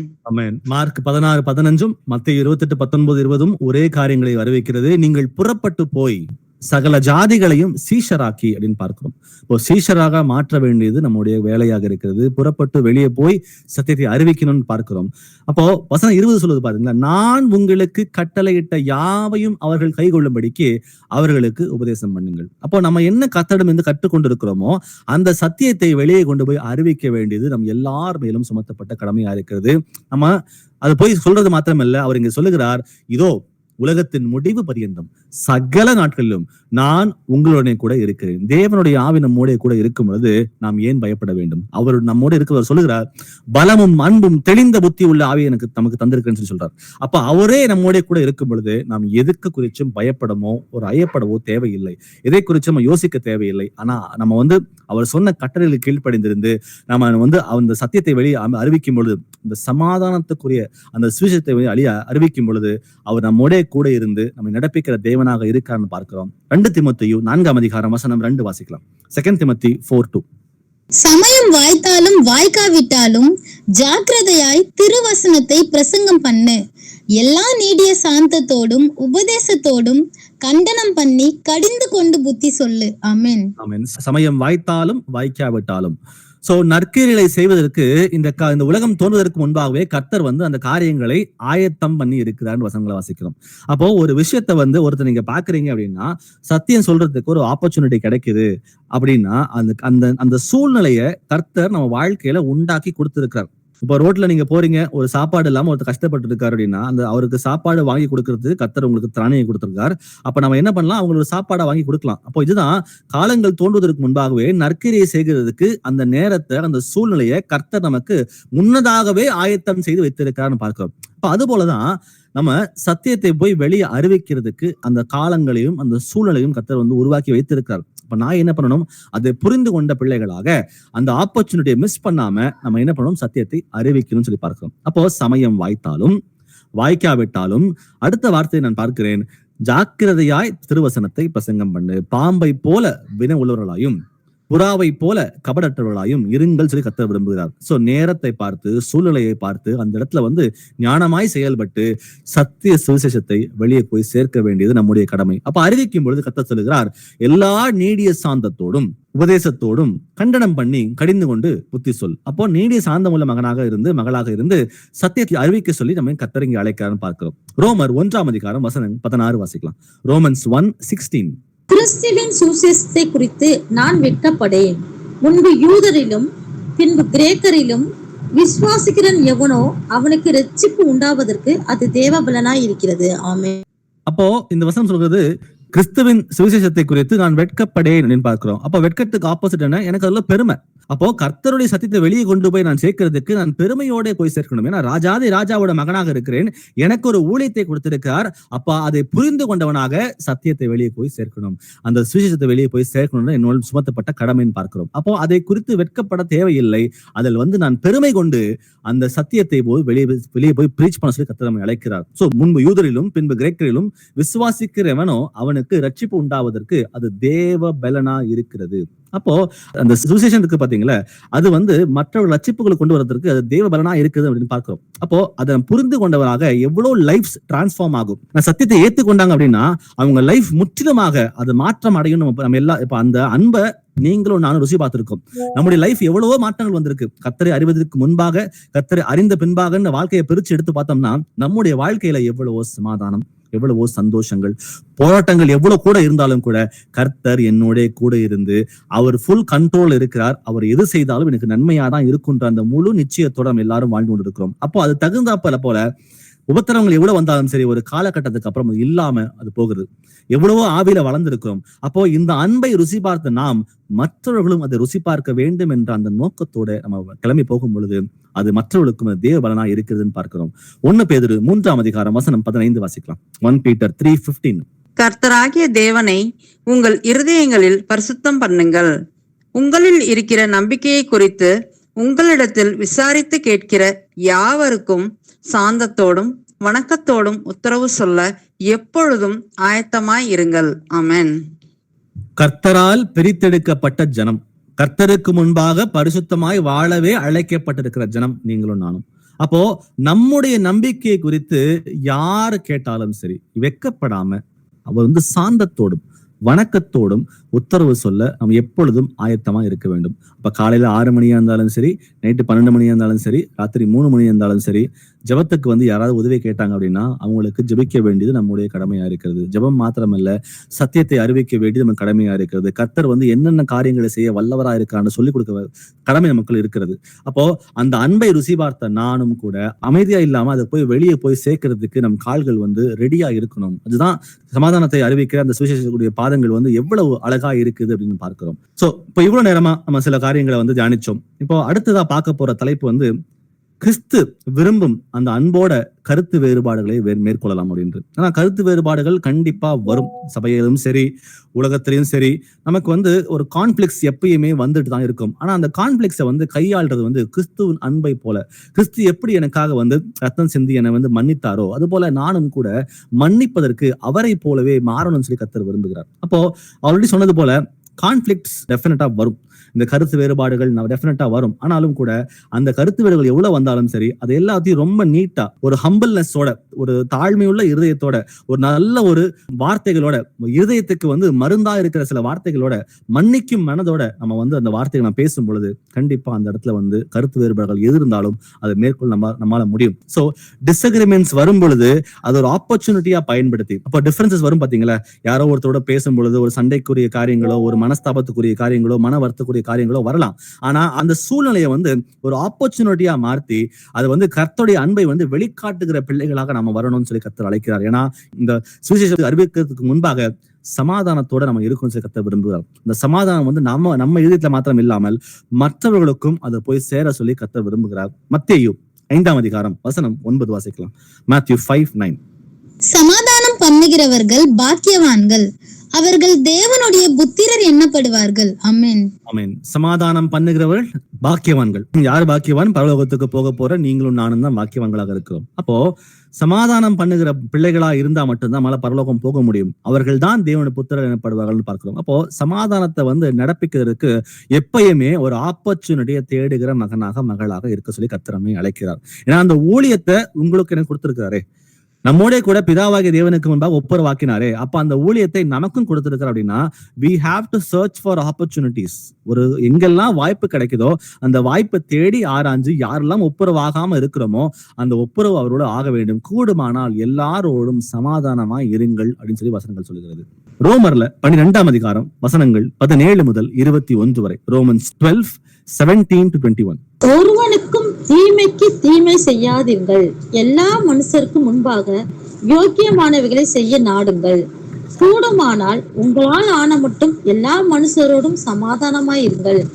பிரியமானவர்களே, பழி வாங்குதல் எனக்குரியது, நானே பதில் செய்வேன் என்று கர்த்தர் சொல்கிறார் என்று எழுதியிருக்கிறபடியால் நீங்கள் பழி வாங்காமல் கோப ஆக்கினைக்கு இடம் கொடுங்கள். அன்றியும் உன் சத்துரு பசியா இருந்தால் அவனுக்கு போஜனம் கொடு, அவன் தாகமா இருந்தால் அவனுக்கு பானம் கொடு.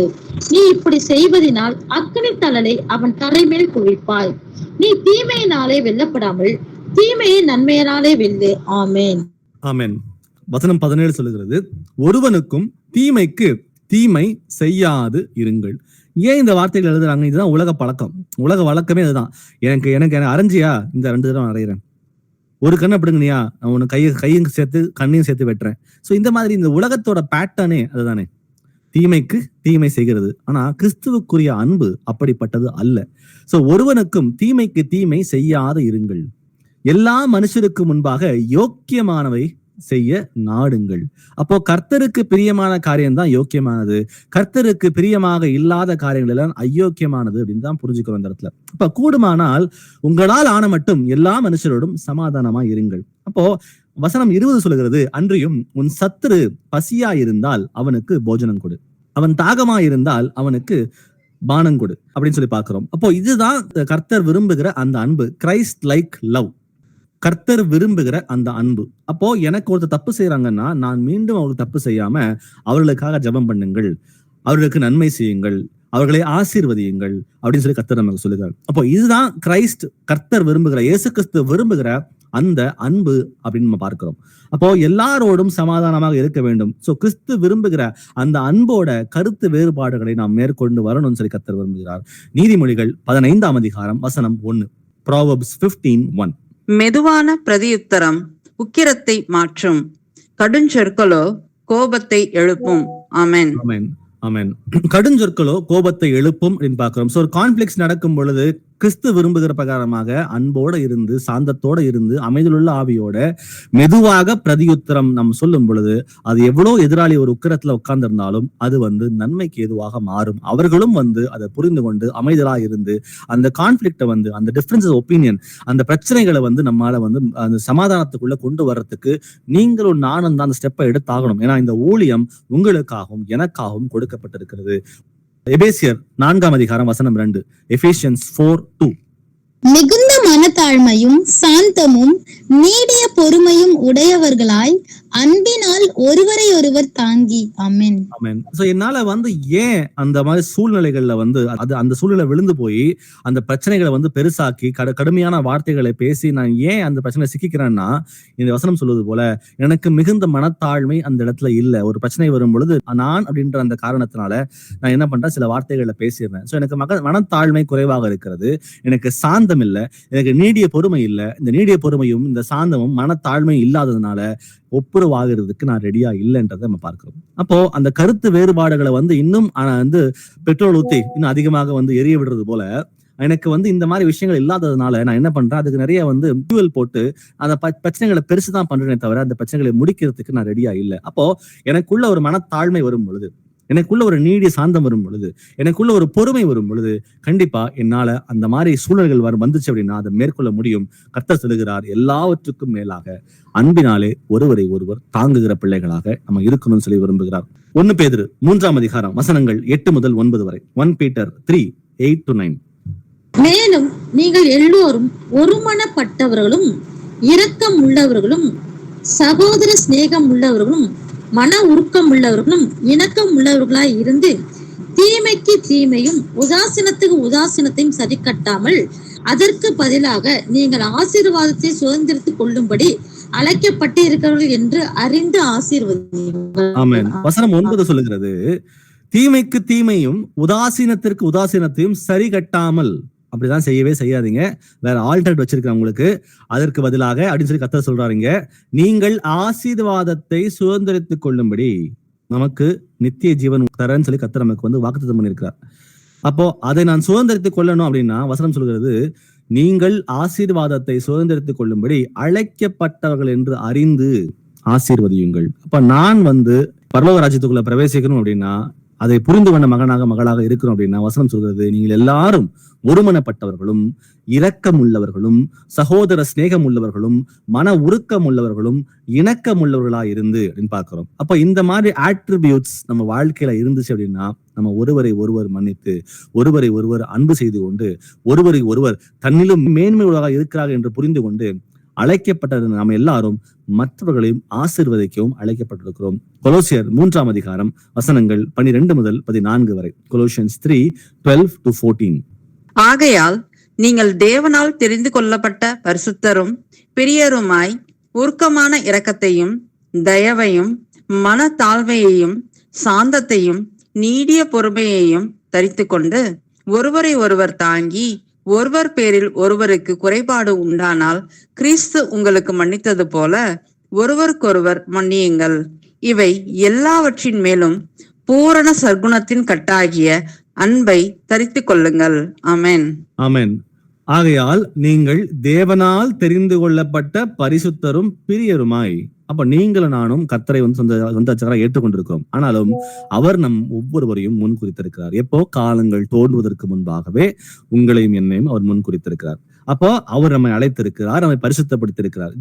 இது நம்ம எல்லாரும் அறிந்ததுதான். அப்போ கர்த்தரால் தெரிந்து கொள்ளப்பட்ட பிள்ளைகளாக இருக்கிற நீங்களும் நானும் அவர் சொல்லுகிறார், உருக்கமான இரக்கத்தையும் தயவையும் மனத்தாழ்மையும் சாந்தத்தையும் நீடிய பொறுமையும் தரித்து கொண்டு. அப்போ வாழ்கிறது நான் அல்ல, கிறிஸ்துவே எனக்குள் வாழ்கிறார். நான் மரித்தேன் ஆயினும் பிழைத்திருக்கிறேன். நம்ம வசனங்களை வாசிக்கிறோம் பாத்தீங்களா? அப்போ நான் செத்துட்டேன். இந்த பழைய மனுஷன் வந்து பெருமையானவனாக இருந்தான், இரக்கம் இல்லாமல் இருந்தான், தயவில்லாமல் இருந்தான், தாழ்மை இல்லாதவனாய் சாந்தம் இல்லாதவனாய் பொறுமை இல்லாதவனாய் வாழ்ந்து கொண்டிருந்த மனுஷன் தான் பழைய மனுஷன். ஆனா புதிய மனுஷனாக இருக்கிற நாம், கிறிஸ்துவுக்குள் வந்து மீண்டுமாக பிழைத்திருக்கிற பிள்ளைகளாக இருக்கிற நாம், அவருக்காகவே வாழ்கிற மகனாக இருக்கிற நாம், அவர் சொல்லுகிற பிரகாரமாக உருக்கமான இரக்கத்தையும் தயவையும் மனத்தாழ்மையும் சாந்தத்தையும் நீடிய பொறுமையும் தரித்து கொண்டு ஒருவரை ஒருவர் தாங்கி ஒருவர் பேரில் ஒருவருக்கு குறைபாடு உண்டானால்.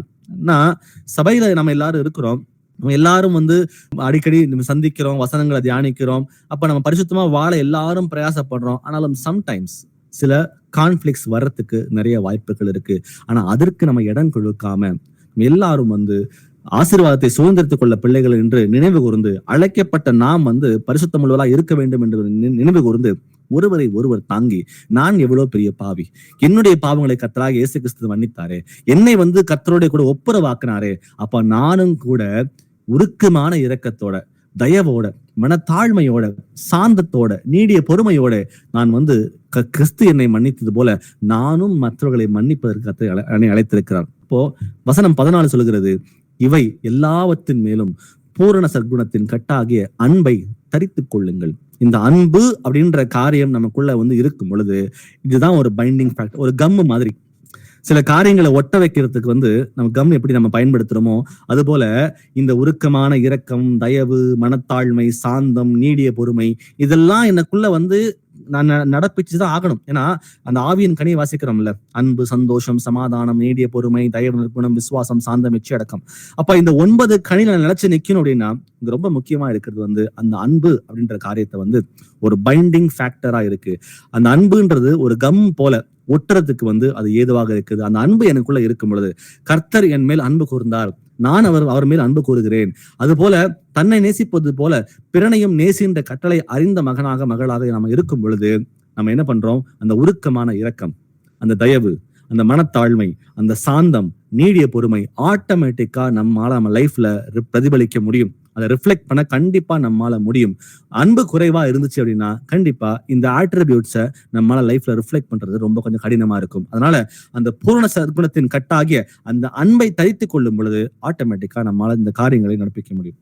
அடுத்ததா பார்க்க போற தலைப்பு உபத்திரவத்தின் மத்தியிலே சமாதானம். நமக்கு உபத்திரவங்கள் வந்தாலும் கூட அந்த நேரத்துல சமாதானமா இருக்கும். அது நம்ம வாழ்க்கையை வந்து ஒரு குழுக்கு வாய்ப்புகள் இருக்குது. ரொம்ப ஒரு கேஆஸை உண்டு பண்ணலாம். அது நமக்கு வந்து மனசுல வந்து சமாதானம் இல்லாம செய்யலாம். ஆனாலும் கர்த்தர் சொல்லுகிறார், நீ சமாதானத்தோட அமைதியோட இரு அப்படின்னு சொல்றார். சங்கீதம் 46:10 வாசிக்கலாம். Psalms 46:10. நீங்கள் அமர்ந்திருந்து நானே தேவன் என்று அறிந்து கொள்ளுங்கள், ஜாதிகளுக்குள்ளே உயர்ந்திருப்பேன், பூமியிலே உயர்ந்திருப்பேன். ஆமென். ஆமென். இந்த வசனத்தை வாசிக்கும் பொழுது எனக்கு புரியுறது வந்து அத்தாரிட்டி, கர்த்தருடைய பராக்கிரமம், அவருடைய வல்லமை, அவர் யார் அப்படின்ற காரியத்தை வெளிப்படுத்துகிற வசனமாக இருக்கிறது. நீங்கள் அமர்ந்திருந்து அப்படின்னு பார்க்கிறோம். அதுக்கப்புறம் பாருங்களேன், நானே தேவன் என்று அறிந்து கொள்ளுங்கள். அவர் அத்தாரிட்டியை வந்து இங்க வெளிப்படுத்தி காட்டுறார். நான் தான் தேவன், ஜாதிகளுக்குள்ளே உயர்ந்திருப்பேன், பூமியிலே உயர்ந்திருப்பேன் சொல்லி தன்னுடைய பராக்கிரமத்தை, தன்னுடைய அத்தாரிட்டியை வந்து வெளிப்படுத்துகிற தேவனா இருக்கார். சோ அப்பேற்பட்ட தேவன் சொல்லுகிற அந்த இடத்துல, நீங்கள் அமர்ந்திருந்து, சுத்திலும் வந்து எவ்வளவு பிரச்சனைகள் வந்தாலும் சரி, எவ்வளவு உபத்திரங்கள் வந்தாலும் சரி, அதை பத்தி எல்லாம் கவலைப்படாதீங்க. ஏன்னா கர்த்தர் சொல்லுகிறார், நானே தேவன் என்று அறிந்து கொள்ளுங்கள், ஜாதிகளுக்குள்ளே உயர்ந்திருப்பேன், பூமியிலே உயர்ந்திருப்பேன் அப்படின்னு பார்க்கிறோம். இப்போ பிரச்சனைகள் சூழல் எது வந்தாலும் சரி, அந்த நேரத்துல சமாதானத்தோட இருக்கிற நம்ம அழைக்கிறார். ஏன்னா அவர் கூட இருக்கிறார். தேவாதி தேவனுடைய ஆவி நம்ம மேல வந்து பூரணமாக பொழியப்பட்டிருக்கிறது. அந்த ஆவி பலமுள்ள ஆவியாக இருக்கிறார். அவர் சாதாரணமான ஒரு மனுஷன் கிடையாது, அவர் தேவன், வல்லமையுள்ள தேவனாக இருக்கிறார். அப்ப அவர் நம்மோட கூட இருக்கும் பொழுது நாம் எதை குறித்தும் கவலைப்பட தேவையில்லை. ஆனா he is in full control அப்படின்ற அந்த எண்ணங்களை வாழும் பொழுது கண்டிப்பா நமக்கு சமாதானத்தை கர்த்தர் தருகிறார். யோவான் 16:33, John 16:33. என்னிடத்தில் உங்களுக்கு சமாதானம் உண்டாயிருக்கும் பொருட்டு இவைகளை உங்களுக்கு சொன்னேன். உலகத்தில் உங்களுக்கு உபத்திரம் உண்டு, ஆனாலும் திடன் கொள்ளுங்கள், நான் உலகத்தை ஜெயித்தேன் என்றார். ஆமென். ஆமென். இந்த வசனங்களை நம்ம அடிக்கடி வாசிக்கிற கேட்கிற வசனங்கள் தான். உலகத்தில் நமக்கு உபத்திரவம் உண்டு, ஆனாலும் திடன் கொள்ளுங்கள், நான் உலகத்தை ஜெயித்தேன். அவர்தான் சொல்றாரு சங்கீதம் 46:10, நானே தேவன் என்று அறிந்து கொள்ளுங்கள். அப்போ அவரே என் கூட இருக்கிறார். நான் எதுக்கு கலங்கணும், நான் எதுக்கு பயப்படணும்? கவலைப்படுகிறதுனாலோ பயப்படுகிறதுனாலோ ஒரு முழம் கூட்டவோ ஒரு முழம் குலைக்கவோ என்னால முடியாது. நம்ம எல்லாருக்கும் அறிந்த பிள்ளைகளாக இருக்கிறோம். அப்ப நான் என்ன பண்ணணும்? God is in control. அவர் எல்லாவற்றையும் அறிந்தவராக இருக்கிறார். எனக்கு தேவையானதை பூரா அவர் கொடுக்கிறா இருக்கிறார். அவருக்கு நான் வந்து உண்மையான மகளாக நான் வாழும் பொழுது எனக்கு எல்லாவற்றையும் செய்தவர் வல்லவராக இருக்கிறார். அப்போ எனக்கு தேவையெல்லாம் தேவ சமாதானம் என் இருதயத்தையும் என் சிந்தைகளையும் ஆண்டு கொள்ள வேண்டும்.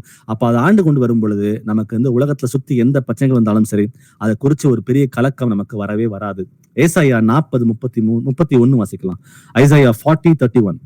கர்த்தருக்கு காத்திருக்கிறவர்களோ புதுபலன் அடைந்து கழுகுகளைப் போல செட்டைகளை அடித்து எழும்புவார்கள். அவர்கள் ஓடினாலும் இளைப்படையார்கள், நடந்தாலும் சோர்ந்து போகார்கள். ஆமென். ஆமென். கர்த்தருக்கு காத்திருக்கிறவர்களோ வெயிட் அண்ட் பீ ஸ்டில், அமர்ந்திருந்து எந்த ஒரு பேனிக்கும் இல்லாம அமைதியா கர்த்தருக்கு காத்திருக்கும் பொழுது அவர்கள் புது பலன் அடைந்து கழுகுகளைப் போல சட்டைகளை அடித்து எழும்புவார்கள். அவர்கள் ஓடினாலும் இளைப்படையார்கள், நடந்தாலும் சோர்ந்து போகார்கள். சோ கர்த்தர் நமக்கு தேவையான பலனை, அவருக்காக அமர்ந்திருந்து காத்திருக்கும் பொழுது அவர் தேவையான பலனை அவரே தரேன்னு சொல்லி சொல்றாரு. அப்ப நம்ம எதுக்கு பேனிக் ஆகணும்? ஒரு உபத்திரம் வரும் பொழுதோ ஒரு பிரச்சனைகள் வரும் பொழுதோ சில டைம் மனுஷன் என்ன பண்றான்னா, நம்ம ஒரு பேனிக் சிச்சுவேஷன்ல போயிடும். ஐயோ இது என்ன பண்றதுன்ற ஒரு பயமோ ஒரு நடுக்கமோ ஒரு கலக்கமோ நமக்குள்ள வர்றது மனித இயல்புதான்.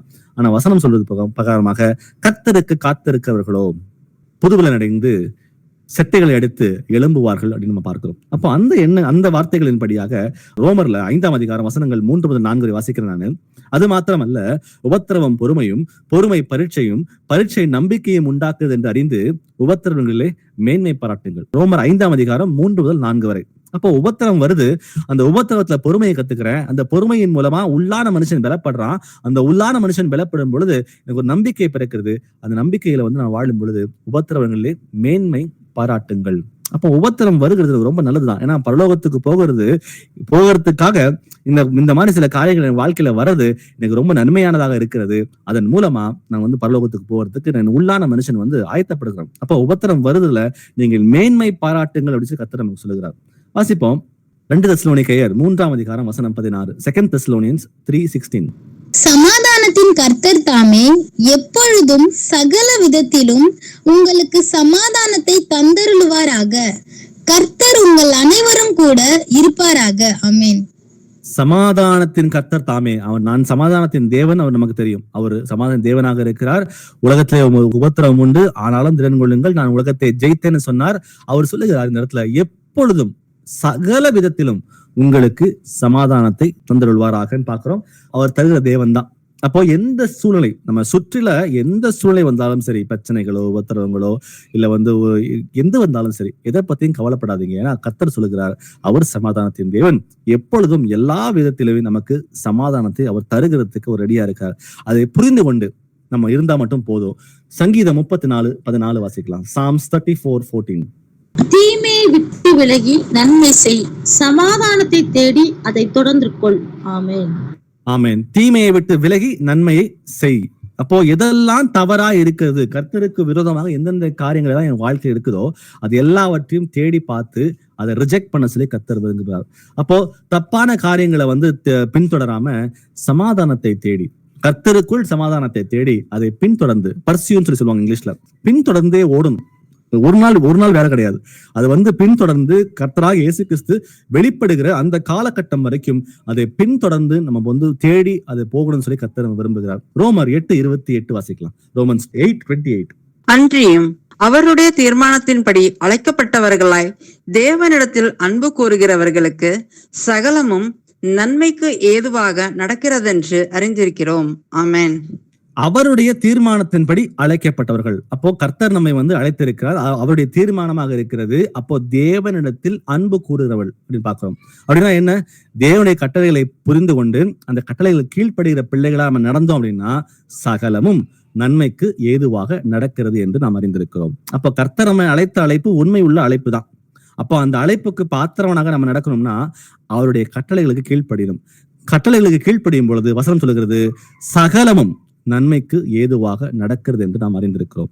இப்போ இன்னைக்கு நம்ம வாசிச்ச இந்த வசனங்கள் வழியாக, இந்த எபேசியர்ல நம்ம வாசிச்ச அந்த வசனங்கள் வழியாக நம்ம திராணி உள்ள பிள்ளைகளாக மாற வேண்டும் என்று கர்த்தர் அழைக்கிறார். ஆனா பிசாசன் எவனை விழுங்கலாமோ என்று கர்ஜிக்கிற சிங்கம் போல வகை தேடி அவர் சுட்டி திரிகிறான். ஆனாலும் கூட அவனுக்கு நம்ம இடம் கொடுக்காம அவனை ஜெயிக்கிறதுக்கு நம்ம சர்வாயுத வர்க்கத்தை கர்த்தர் கொடுத்திருக்கார். அப்போ அந்த சர்வாயுத வர்க்கத்துல சத்தியம் என்னும் கச்சையை உங்கள் அறைகளை கட்டினவர்களாயும், நீதி என்னும் மார் கவசத்தை தரித்தவர்களாயும், சமாதானத்தின் சுவிசேஷத்திற்குரிய ஆயத்தம் என்னும் பாதரட்சைகளை கால்கள் தொடுத்தவர்களாயும் பார்க்கிறோம். அப்போ இந்த மூன்றாம் போர் ஆயுதத்தை இன்னைக்கு நம்ம தியானிச்சோம். அப்போ இந்த சமாதானத்தை பெற்ற மகளாக இருந்து இந்த சமாதானத்தை எனக்குள்ள மட்டும் வச்சுக்காம மற்றவர்களுக்கும் போய் சமாதானத்தை அறிவிக்க மகளாக இருந்து உடைந்த உறவுகளோடு ஒப்புரவாகிற பிள்ளைகளாக இருந்து நம்ம எல்லாரும் கர்த்தர் விரும்புகிற அந்த பரிசுத்தத்தை நோக்கி கூடுமானால் எல்லாரோடும் சமாதானத்தோட நடப்பதற்கு கர்த்தர் நம்மை அழைக்கிறார். அப்போ சத்தியத்தை அறிவிக்க வேண்டிய நம்ம எல்லாரோட கடமையா இருக்குது. அசதியாயிராமல் ஜாக்கிரதை உள்ள பிள்ளைகளாக இருந்து இன்னும் எத்தனை பேருக்கு இந்த சத்தியம் போய் சேரும் பொழுது அவர்கள் லைஃப்லயும் ஒரு சமாதானம் கிடைக்கும். அவர்களும் கர்த்தரை ருசி பார்ப்பாங்க. அவங்க ருசி பார்த்து அவங்களும் இன்னும் நிறைய பேருக்கு போய் சேர்க்கும் பொழுது இன்னும் கர்த்தர் வரும் பொழுது நம்ம எல்லாரும் அவரை சபையாய் சேர்ந்து தரிசிப்பதற்கு அது ஏதுவாக இருக்கும். கர்த்தர் கொடுத்த செய்திக்கு நன்றி செலுத்தி நம்மள யாராவது ஒருத்தர் ஒரு ஜெபத்தோட இந்த கூடுகை நிறைவு செய்யலாம். Praise lord brothers and sisters. ஸ்தோத்திரம் ஆண்டவரே, ஹல்லேலூயா. ஸ்தோத்திரம் ஸ்தோத்திரம் ஸ்தோத்திரம். பரிசுத்தமும் நீதியும் நிறைந்த எங்கள் அன்பின் பரிசுத்த பிதாவே, நீ நேற்றும் இன்றும் என்றும் மாறாத தேவனே, நன்றியோடு ஸ்தோத்திரிக்கிறோம் அப்பா, துதிக்கிறோம். உமக்கு ஸ்தோத்திரம், உமக்கு நன்றி செலுத்துகிறோம் ஆண்டவரே. அன்பின் பரிசுத்த பிதாவே அப்பா, இந்த ஆன்லைன் கூடுகையை கர்த்தர் ஆண்டவரே ஜீவனுள்ள வார்த்தையை உங்களுடைய தாசன் மூலியமாய் பேசுனீங்கப்பா. கேட்ட ஒவ்வொரு சகோதரர் சகோதரிகள், சிறு பிள்ளைகள், பெரியோர்கள் அனைவரையும் கர்த்தர் இப்பொழுதே ஆசீர்வதிக்கும்படியாக செபிக்கிறேன் ஆண்டவரே. அப்பா, நாங்கள் பிசாசின் தந்திரங்களுக்கு எதிர்த்து நிற்க திராணி உள்ளவர்களா இருக்கும்படி தேவனுடைய சர்வாயுத வர்க்கத்தை நாங்கள் தரித்து கொண்டிருக்கவும், ஆவியின் பட்டயத்தை நாங்கள் எடுத்துக்கொள்ளவும், சத்தியம் என்னும் கட்சியை நாங்கள் அறையில் கட்டினவர்களாகவும் இருக்கவும், நாங்கள் சமாதானத்தோடு அன்பு நீடிய பொறுமையோடு நாங்கள் ஒவ்வொருவரும் வாழ எங்களை தகுதிப்படுத்துங்க ஆண்டவரே. நாங்கள் அனுதினமும் ஆண்டவரே உங்களுடைய ஜீவனுள்ள வார்த்தையை கேட்கிறோம். அந்த வார்த்தையை கேட்டால் மட்டும் நாங்கள் பரிசுத்தமா இருக்க முடியாதப்பா. அந்த வார்த்தையின் பிரகாரம் நடக்கிறவர்களே பரிசுத்தவான்கள் என்று உங்களுடைய வேதம் கூறுகிறது ஆண்டவரே. உங்களுடைய தாசன் மூலியமா ஆண்டவரே அனுதினமும் எங்களுக்கு நல்ல ஜீவனுள்ள நாங்கள் வாழ்க்கைக்கு ஏற்ற ஆலோசனையை ஒவ்வொரு பரிசுத்தவான்களை கொண்டு நீங்க பேசிக்கொண்டு இருக்கீங்கப்பா. அந்த வார்த்தையை கேட்டு நாங்கள் அனைவரும் அந்த வார்த்தையின் பிறகு நடக்கவும் ஆண்டவரே, அந்த வார்த்தையை பிறருக்கும் நாங்கள் சொல்லவும் எங்களை தகுதிப்படுத்துங்க ஆண்டவரே. நாங்கள் மட்டும் கேட்டால் போதாத ஆண்டவரே, பிறருக்கும் அதை கொண்டு போய் ஆண்டவரே ராஜ்யத்தினுடைய சுவிசேஷம் சகல ஜனங்களுக்கும் அறிவிக்க வேண்டும் என்று உங்களுடைய வார்த்தை கூறுகிறது ஆண்டவரே. அந்த வார்த்தையை நாங்கள் ஒவ்வொருவருக்கும் சொல்லவும் எங்கள் மேல் அது கடமையா இருக்கட்டும் ஆண்டவரே. அப்பா, உடைய வருகை மிக சமீபமா இருக்கிறது ஆண்டவரே. நாட்கள் பொல்லாதவைகளா இருக்கிறது ஆண்டவரே. நாட்கள் கொடியதான காலத்துல நாங்கள் வாழ்ந்து கொண்டிருக்கிறோம் அப்பா. அனுதினமும் ஆண்டவரே இந்த வார்த்தையை கேட்டு நாங்கள் ஒவ்வொருவரும் பரிசுத்தப்படுத்த ஒருவரையும் இன்னும் எங்களை தகுதிப்படுத்துங்க ஆண்டவரே. அந்த வார்த்தையின் பிரகாரம் நாங்கள் அனைவரும் நடக்க உம்முடைய வருகை வரியந்தமும் நாங்கள் அந்த வார்த்தையை கேட்டு உம்முடைய வருகைக்கு நாங்கள் ஆயத்தமாய் எதிர்நோக்கி காத்து கொண்டிருக்கிற பிள்ளைகளா இருக்க எங்களை ஒவ்வொருவரையும் தகுதிப்படுத்துங்க ஆண்டவரே. அப்படியே செய்யுங்கப்பா. எல்லா துதி கன மகிமை யாவும் உமக்கே செலுத்துகிறோம். ரட்சகர் மீட்பருமாய இயேசு கிறிஸ்துவின் நாமத்தினாலே ஜெபிக்கிறேன். ஜெபம் கேளு எங்கள் ஜீவனுள்ள நல்ல பிதாவே. ஆமென். Amen. Amen. Praise Lord, brothers and sisters.